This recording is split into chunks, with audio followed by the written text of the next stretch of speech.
anti-Trump Republican running for Senate with a pitch to fix America's broken politics. This week on Firing Line. I'm very concerned about the toxic and divisive politics, and it's why I'm running.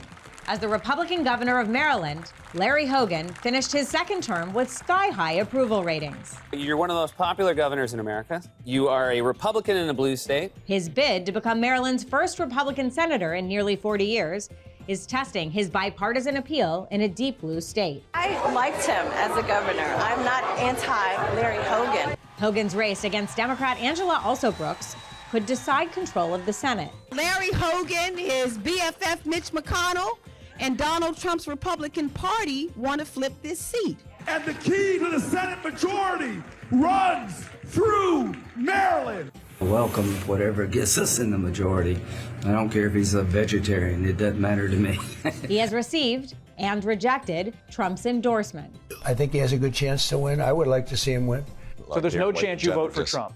I'm not going to. I didn't vote for him in 2016 or 2020, and I've made that pretty clear. What does former Governor Larry Hogan say now? Firing Line with Margaret Hoover is made possible in part by Robert Granieri, Vanessa and Henry Cornell, the Fairweather Foundation, and by the following.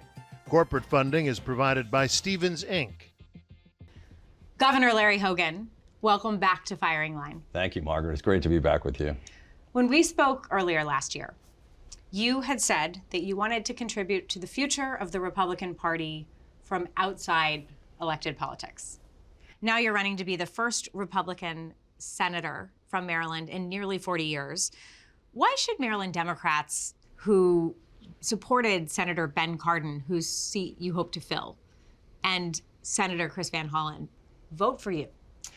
Well, that's what we're going to try to convince them of. I'm just going to try to convince the voters of Maryland that I'm going to be the same strong, independent voice that I've always been, and that they voted for me twice. I won a big, huge surprise upset victory in 2014. A lot of Democrats crossed over. And in 2018, I became only the second Republican to be reelected in 248 years. So this one is harder because we've got a presidential year with a drag at the top of the ticket. I've got to overcome about a 30-point deficit. It's never been done before. But to your first point, I really had no desire to run for the United States Senate. I always thought I was done with politics, but I got in this because I'm so concerned about the direction of the country. I'm trying to put country over party and go do the right thing, and I'm hoping that voters will do the same thing. Is the Senate the kind of body where one voice can make a difference? It's not always that way, but I think it is possible. I mean, if you look just in the recent history, I get along very well with Joe Manchin, who's now leaving. Joe stood up to the kind of far left of his party and made a difference, and he stood out. John McCain is someone that I greatly admire, and John McCain, called me hours before he went down and gave the big thumbs down to protect the Affordable Care Act. Sometimes one person can make a difference, and I'm not going there to be, one of 100 people and just arguing all day and getting nothing done. I'm a guy who likes to get things done. I'm only running because I think I can be that key voice in the middle to try to accomplish bipartisan common sense solutions. Will you buck the Republican Party majority? I think nobody has any doubts that I will stand up to, I've proven over and over again that I had the courage to stand up to the former president and to my party numerous times when I think they're wrong. I'm going to work together, whoever's elected president, whoever's in the majority in the Congress, I'm going to work with people when I think they're right, and I'm going to stand up to them when I think they're wrong. And that's what I've done in my entire career. You've said that it was the Republicans tanking the bipartisan border bill at Trump's command that drove you to actually get into the race. It was sort of the straw that broke the camel's back. I hadn't been planning this, right. But I was getting frustrated, more and more frustrated with the politics, the divided, broken, toxic politics in Washington. I was concerned about our party and where we were going. I helped getting the bipartisan infrastructure bill done. It was my initiative at the national governors. I thought this was the next chance. Maybe we could get this bipartisan bill done. And people who said they were for securing the border, supporting Israel and Ukraine and Taiwan, and were for the bill, they were told to vote against it, and they all tanked the bill, which it was sort of the final straw. And I said to my wife, what do you think? I think I might run for this. I never said I was going to run for the Senate. And she said, it's probably better for us if you don't run, but it's not just about us. How do you persuade Marylanders that electing you doesn't actually help the same Republican Party that tanked that bill? Yeah, I think that we desperately need leaders that are willing to stand up, and we need them on both sides, but we certainly need them in the Republican Party. I know my opponent is trying to make the case that, I'll be the 51st vote for the MAGA agenda. Well, I've been the leading voice of opposition to the MAGA agenda for my entire time in politics since Donald Trump came down the escalator, and I'm not going to be the 51st vote. I mean, Democrats have to run the table in 10 states that are red states and purple states, and we're in the bluest state in the country. But I think I can be the one that stands out, and I think I can be a valuable voice inside the caucus to keep them from doing crazy things, more so than a freshman Democrat in the minority. You said that one of the reasons you're running also is that the Senate needs more pro-Israel voices. Iran fired missiles into Israel this week after Israel took out Hezbollah's top leadership and then sent troops into Lebanon. As the risk of a wider regional war increases, what should the Biden administration be doing? The world is a tinderbox right now, and we've got to be really careful what we do. But one thing that we can't be unequivocal in, we've got to support our greatest ally, Israel, as they try to fight back and protect their right to exist and the right to defend themselves. And so I think sometimes we're getting mixed signals out of the Biden administration. I do think it was great that they helped combat the 180 missiles that were just fired into Israel. The Biden administration, I give them credit for that. But their messaging hasn't been that strong. And we've got, the guy I'm hoping to replace, Ben Cardin, we didn't agree on everything. He's in a different party, but he was a champion for Israel, and I'll continue to be that same type of champion. Our other junior senator, Chris Van Hollen, is the most anti-Israel member of the Senate. And my opponent is very much in agreement with him for calling for demanding immediate ceasefire, cutting off military aid to Israel. We just strongly disagree. You have expressed concerns about the Biden administration trying to rein in the Netanyahu government under pressure from the left. Do you expect that a Harris administration would be better or worse for Israel than Donald Trump's return to the White House? It's so hard to tell because the rhetoric from both sides doesn't always match their records. But I think, I don't always, agree with Donald Trump, even on foreign policy. A lot of things I don't agree with, but he's a pretty strong supporter of Israel. But some of the things he says, you just never know. Harris was kind of catering to the far left of her party, and now her rhetoric has completely changed now that she's the nominee. So I think it's really important, whoever gets elected president, that we have leaders in the Senate to keep things. I don't know what's going to happen in the House, and I don't know what's going to happen in the White House, but we need grown-ups in the Senate that are willing to stand up and do the right thing.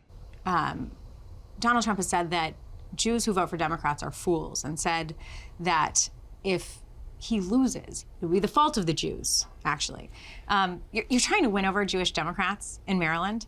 How do you respond to this kind of rhetoric from the Republican nominee for president? It's outrageous rhetoric, and I spoke out when I first heard it. I think Donald Trump should focus on the issues and kind of stop with the divisive rhetoric, which he's never done. He's never done. Really have a record. But we are working very hard to win over Jewish Democrats in Maryland, and I think we're going to win the Jewish vote in Maryland, even though most of them are Democrats, because we don't use that kind of rhetoric, and we're very clear in our resolve. This week, a federal judge actually ruled that the University of Maryland must allow a pro-Palestinian student vigil, interfaith vigil, on October 7th, the one-year anniversary of Hamas's attack against Israel.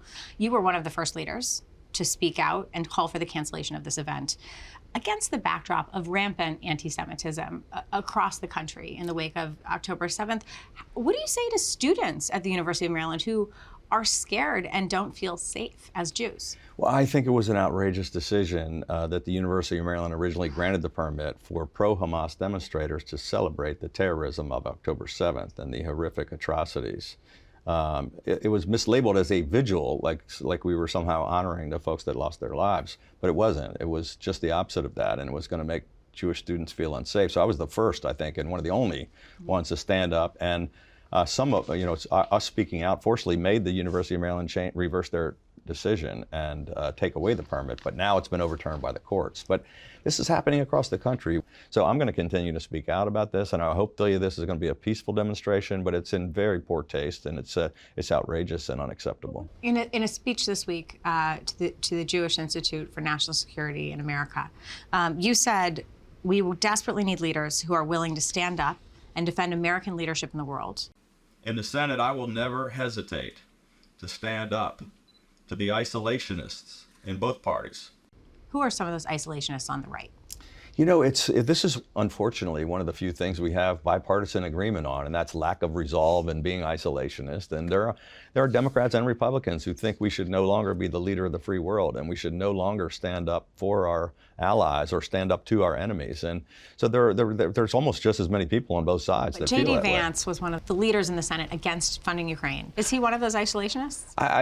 He and I disagree on an awful lot of issues, and particularly on Ukraine and our position in the world. And but there are many really in both parties, and I think we just need more people that are I'm a Ronald Reagan, peace through strength guy who wants to stand up and I want to protect America's leadership. And there are people that are going to disagree. That's why we so desperately need voices. But you don't want to my opponent's not going to be one of them.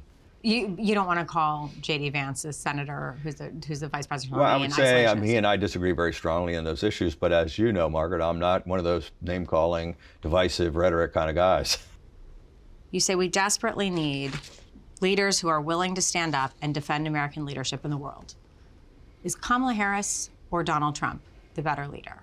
Well, I'm not sure that I'm pleased with either one of them and their policies and whether they are going to stand up. I'm quite frankly disappointed that these are the two choices that we have in this election. Yeah, I'm not sure either one of them is that kind of leader. Minnesota Governor Tim Walz and Senator J.D. Vance debated this week in New York. It was a vice presidential debate. Senator Vance refused to admit that Donald Trump lost the 2020 election. He whitewashed Trump's behavior on January 6th and even praised Trump for peacefully handing over power. As governor, you sent Maryland National Guard troops to secure the Capitol on January 6th. What do you make of the fact that the Republican vice presidential nominee is so dishonest about what happened? Well, it's the opposite of what he said before. He just totally changed his position, probably because he's the vice presidential candidate. But look, I was, I think, the first Republican elected leader to say, to congratulate Joe Biden on his victory and to call on Donald Trump to concede.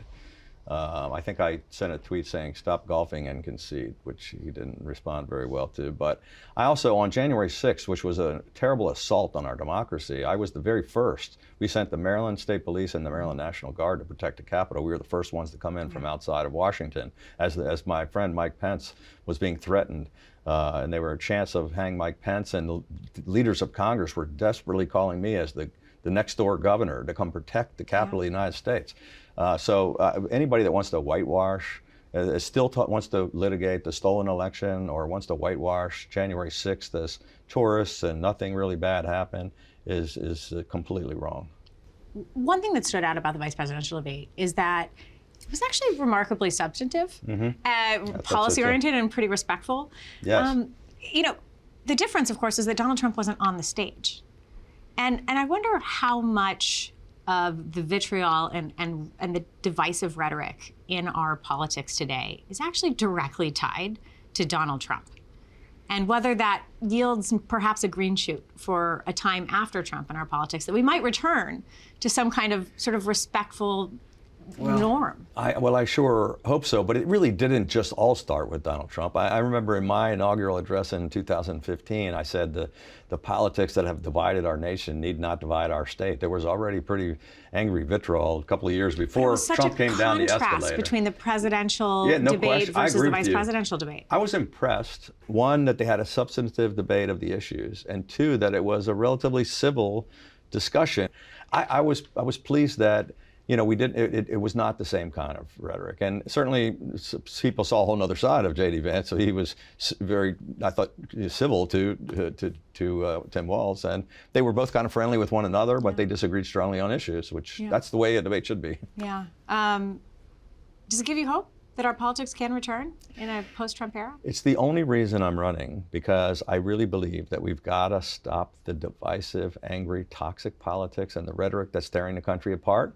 And I think that I can be a voice for helping us get back on track. Successful politics is about addition and multiplication. It's not about subtraction and division. That's why we've been losing a lot of elections lately. Yeah. You've been clear about the danger that Trump poses. You've also been clear you're not going to vote for Kamala Harris. There are Republicans like Dick Cheney and Liz Cheney and Adam Kinzinger and more than 100 former Republican national security officials who will not vote for Donald Trump, some of whom even worked for him. Vice President Mike Pence. Do you believe a Harris presidency would at least be slightly better than a Trump presidency?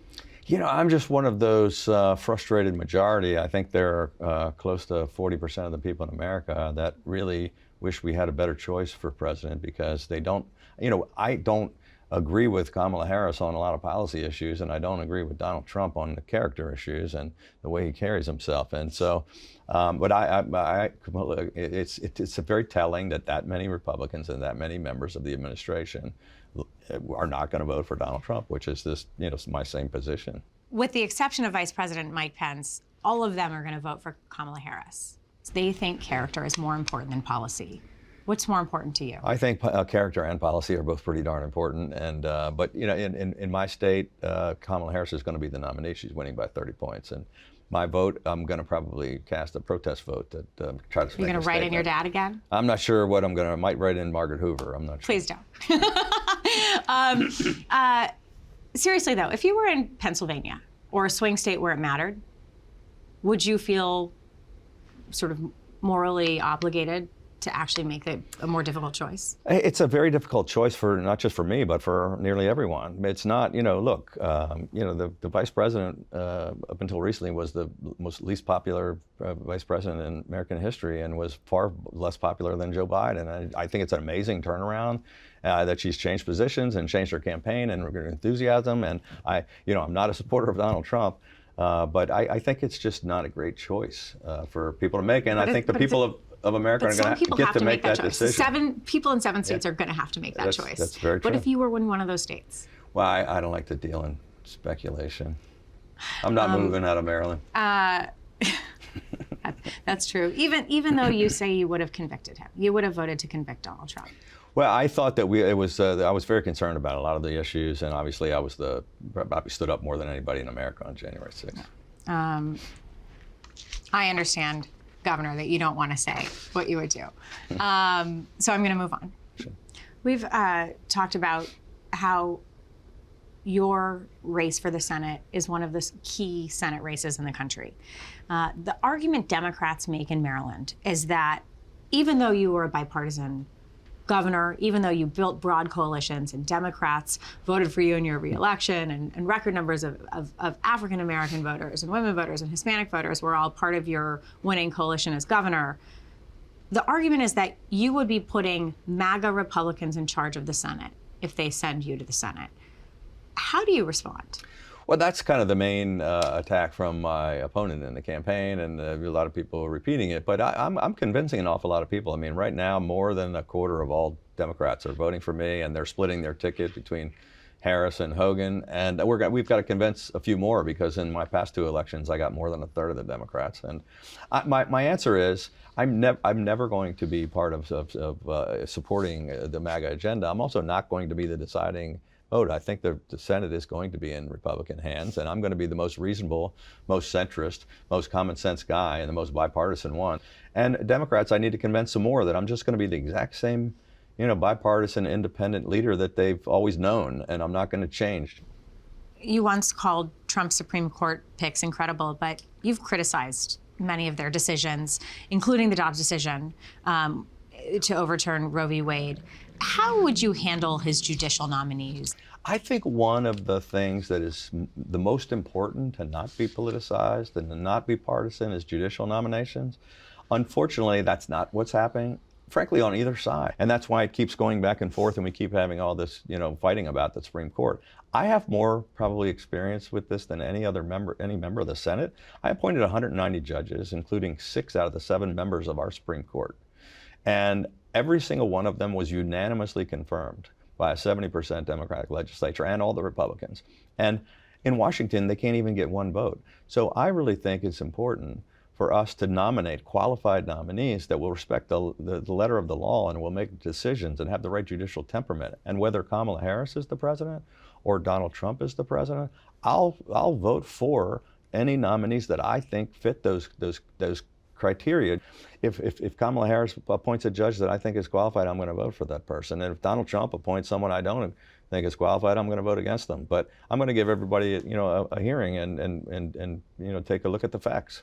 You have a plan to co-sponsor a bill that would codify Roe v. Wade Yes. And the Democrats running against you and say that your support for abortion rights would be meaningless if the GOP controlled the Senate. Well, my opponent's entire campaign is based on lies. So I've been against the national abortion ban since 1992, and when I announced, their very first comment was I was going to outlaw abortion. When I ran for governor, I promised to protect access to abortion, and I kept that promise for 8 years. I'm going to co-sponsor a bill to codify Roe, along with Susan Collins and Lisa Murkowski. There are Republicans already voting that way. How do you get to 60? Right now, no one can get to 60 either way on almost anything, but that's what we have to do. We have to try to get down there and win some votes and find some bipartisanship. So then the Democrats say we have to overturn the filibuster. Well, I don't think we should. I think the last thing we need is more partisanship and jamming things through on a partisan vote, because they got to be careful what they wish for. If they jam through something on a 51st vote, the next time the Republicans are going to jam things through. And what we really need are people coming together and working in a bipartisan way. The kind of deliberative body of the Senate and the filibuster is what keeps us from going off the rails and keeps us from the pendulum swinging back, every 2 years or 4 years. In 1973, William Buckley Jr. hosted a discussion on impeachment and the question of how to hold a president accountable. Take a look at this clip from 1973. There's no sense in trying to treat the president like everybody else, because he's not like everybody else. The evolution of our institutions are such as to have fused the office of Chief of State and the office of Chief of Government. The impeachment instrument, in my opinion, ought to be used not to punish the president, but to remove him. If you think that the safety of the state requires that the president be removed, then you invoke it. But you don't invoke it for high crimes and misdemeanors without recognizing that the principal casualty is ourselves rather than the president. This debate about impeachment and removal from office coincided with a time where your father was the first Republican to stand up to Richard Nixon in the House of Representatives and say that he should resign from office because of the Watergate scandal. My question actually to you is about how Donald Trump faced impeachment twice and was not removed from office. And so removal from office really isn't a credible threat in the way that we used to think of it, in the way Buckley referenced there. The Supreme Court has now granted presidents broad immunity to exercise their official powers. And a second Trump term, since Trump wouldn't have to worry about winning re-election, my question to you is, how do we hold him accountable? Well, I think I agree with Buckley in that but things have changed an awful lot since '73, and that we used to have leaders that would actually judge things based on the facts and make decisions. And you've referenced it. And my dad was the one who, I've learned a lot about integrity and public service from my dad, who was the very first. He was a Nixon supporter, but when he saw all of the evidence, he became the first Republican to come out for Nixon's impeachment. Nixon resigned 11 days later. They were going to remove him from office, and the senators, Republican senators, went to the White House to tell him that. Now it's like they use it as a weapon, as he said. It's just like back and forth. We're going to impeach you. We're going to impeach you. We're going to impeach you back. And now it's lost a lot of its teeth. But I just think no man is above the law, not even the president of the United States. So that's what my dad said in 1974, and it's what I still believe. And but I think what happened was we didn't have folks on either side taking it seriously. We had the House being overly partisan and pushing, and then we had Republicans not willing to look at the facts. We've got to get back to the time where we have leaders that are actually going to make decisions based on the rule of law, and otherwise we don't really have much to stand on. Is it striking to you that of the people who have stood up to Donald Trump, they're often legacy Republicans? Your father stood up to Richard Nixon. Mitt Romney is from a political legacy family. Yeah. Liz Cheney is from a political legacy family. Bill Kristol is from a legacy political family. Yeah, I never thought of that before, Margaret, but I think, look, I was instilled at an early age about, putting country over party and putting people over politics, and that no man was above the law, not even the President of the United States. And I think maybe some of those other folks got exposed to politics early on and maybe had some similar kinds of experiences. But I think the politics today is broken, and it's nothing but divisiveness and dysfunction. It's nothing but name calling and finger pointing. And we have to get back to, it's all about red versus blue. And I care more about the red, white, and blue. And I think that's what we've got to really be focused on, particularly at this dangerous time. If Trump loses in November, What does the future of the Republican Party look like in 2 years, in 4 years, in 6 years? Do you think that his power will wane after having lost so many elections? Well, I gave a speech at Reagan Library 2 years ago saying we got to stop losing elections and we got to move on. And obviously, I wasn't that convincing, but I think I'm still in the fight. I haven't given up. People say, "Why are you still a Republican? Why aren't you an independent? Why you continue to try? Why don't you just give up?" But I think it's too important to. And I'm hoping if Donald Trump is not elected president, that we're going to have to re-examine. Other people are going to have to start thinking the way I've been thinking. And I'm hoping I can be a voice of reason and sanity that will help us get the Republican Party back on track to a more traditional Republican Party that appeals to more voters, that has a hopeful, positive vision for America. And, I think that's critically important that we have a healthy and competitive two-party system. Larry Hogan, for sharing your views and for joining me on Firing Line yet again. Thank you for joining me. Thank you, Margaret. Firing Line with Margaret Hoover is made possible in part by Robert Granieri, Vanessa and Henry Cornell, the Fairweather Foundation, and by the following. Corporate funding is provided by Stevens, Inc.